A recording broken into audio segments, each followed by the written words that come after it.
Hello, everyone, and welcome to week 4 on supply chains and foreign direct investment.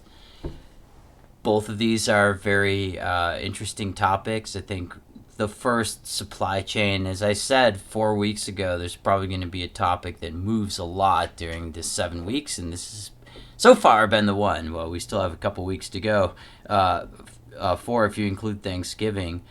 But it's interesting. I've been noting that, I do a similar exercise to see what the hot topics are of the semester in another class that I teach in person, which started at the beginning of the semester. And supply chains came up about as much as it normally does. And of course, in 325 in this semester, it's been, it was sort of the hottest topic.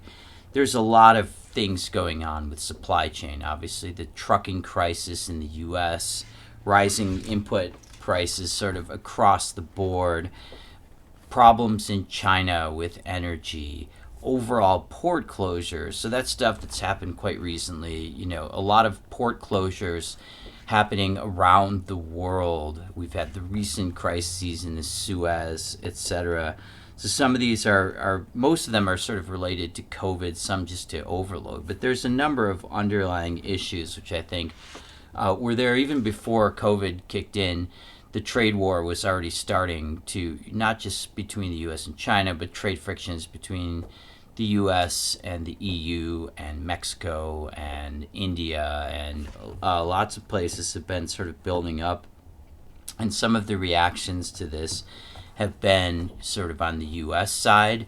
Biden's Buy America policies, which have been pushed through. The infrastructure bill passed through the House the other day, right? So this is going to sort of change the look of things in some ways, the way things move around. A lot of it's going to go into supply chain and the way things go around the U.S.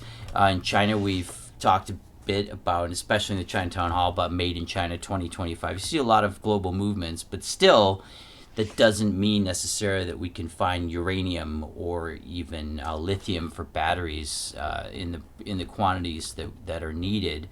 So there's always going to be a global aspect to supply chain. I think this is a big rethink. So this class has been put an exclamation point on the way this goes. Another thing is going to be 3D printing, right? Can you make more things locally instead of having to ship them? But you still need to get the raw materials. So I think FDI, I like to group these together because they're very related. Foreign direct investment, this is something I spent a lot of my career working on, especially about a decade ago when I was in China and Japan and elsewhere in East Asia. I think the common understanding of foreign direct investment is to move a process overseas, right, to get cheaper labor and perhaps a more favorable regulatory environment. And that's part of it. I think here we should differentiate between the difference between outsourcing and offshoring, right? This is important, right? Because I think these terms get mixed up a lot. Offshoring means to do a process overseas, but you can offshore something yourself, right? If you have, say, La Croix, you do your bottling in Mexico, but it's still owned by La Croix. It's simply offshoring. It's not outsourcing. Outsourcing means to give a process to another firm, right? So if I decide that I don't want to use this fancy OBS studio to do my intro videos, instead I hire a video production firm, then I'd be outsourcing it, right? But I could hire someone in Boise, right, or even in the building, right? So you can do them both, right? You can outsource and offshore, or you can do one or the other. So I think that's important. But the way that I think that this is changed, there's another big reason to do foreign direct investment, and that is to be closer to other markets, right? If you want to, for example, sell La Croix in India, right? There's a lot of reasons to put a factory there, right? One is you have shorter supply chains to get to the customers. Two is that you have more people on the ground, and it's a lot easier to find out what sort of flavors are going to fly in that market. And it also gives you regional access for for neighboring countries, say Pakistan and Sri Lanka and other areas that you might group into that region. So those are, and then the third reason I think, which is important too, is that certain governments will sort of say they will control all these levers of international business, including trade, based on how much foreign direct investment you do. Governments like it, as the book explains, because it ostensibly creates employment, although there's sometimes issues with firms investing the money but not necessarily using enough foreign labor. That's been a big issue with Chinese foreign direct investment around the world. In Africa, I've seen this quite a bit. In Laos, I've seen it in Indonesia. So you have to make sure you actually get the benefits. But FDI, the last report that I saw, which was there should be some new ones coming out soon, but FDI is continuing to increase, right, and increase in China as well, right? So despite all of the rhetoric, people are still putting money into these things, and the FDI is what builds a lot of this global supply chain.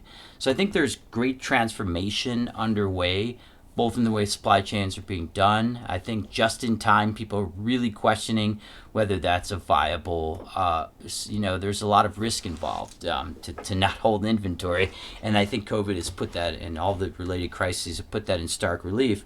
But there's still, I think, overall good models. And I think we're just going to see a little bit of change. We'll see what the future holds.